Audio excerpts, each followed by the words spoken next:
இந்த திருமண விழா அண்ணன் என்ஆர் இளங்கோ அவருடைய வீட்டு திருமண விழா மட்டுமல்லாமல் நம்முடைய இல்ல திருமண விழாவாக கழக திருவிழாவாக இன்று சிறப்பாக நடைபெற்றுக் கொண்டிருக்கிறது. இங்கே பல பேருக்கு தெரிந்திருக்கும், இது ஒரு காதல் திருமணம். மணமகன் மணமகளுக்கு தாலி அணிவிக்கும் பொழுதே 2 பேரும் கண்ணில் நல்லா பேசிக்கிட்டாங்க.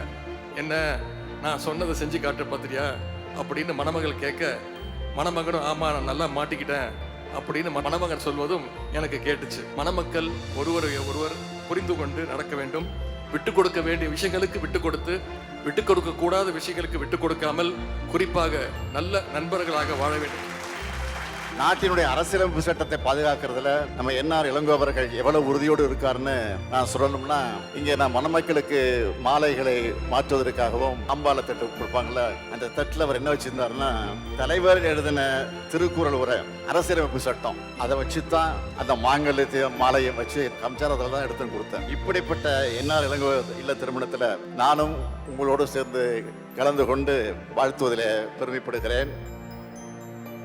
நாளைய தினம் நான் ஜெர்மனி, இங்கிலாந்து ஆகிய நாடுகளுக்கு ஒரு கால பயணமாக நான் மேற்கொள்ளவிருக்கிறேன். உலகின் மிகப்பெரிய அறிஞர்களை தந்திருக்கக்கூடிய புகழ்மிக்க அறிவுசார் நிறுவனமாக போற்றப்படும் ஆக்ஸ்போர்ட் பல்கலைக்கழகத்தில் அறிவாசன் தந்தை பெரியாருடைய திருவுருப்படம் திறக்கப்பட இருக்கிறது. அதை என்னுடைய திருக்கரங்களால் திறந்து வைக்க இருக்கிறேன். அவர் வலியுறுத்தின சுயமரியாதை, பகுத்தறிவு, பெண் விடுதலை, அனைவரும் சமம் ஆகிய கருத்துக்களுக்கு எல்லைகள் கிடையாது.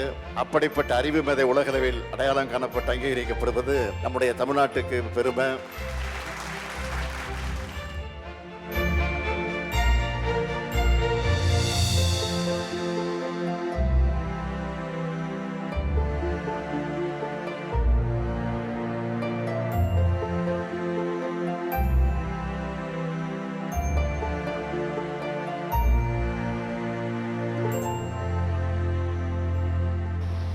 அரசு சேவைகளை மக்களுடைய இல்லங்களுக்கு கொண்டு சேர்க்க வேண்டும் என்ற நல்ல நோக்கத்தோடு நம்முடைய முதலமைச்சர்கள் இந்த திட்டத்தை முகாம்களை எல்லாம் துவக்கி வைத்தார்கள்.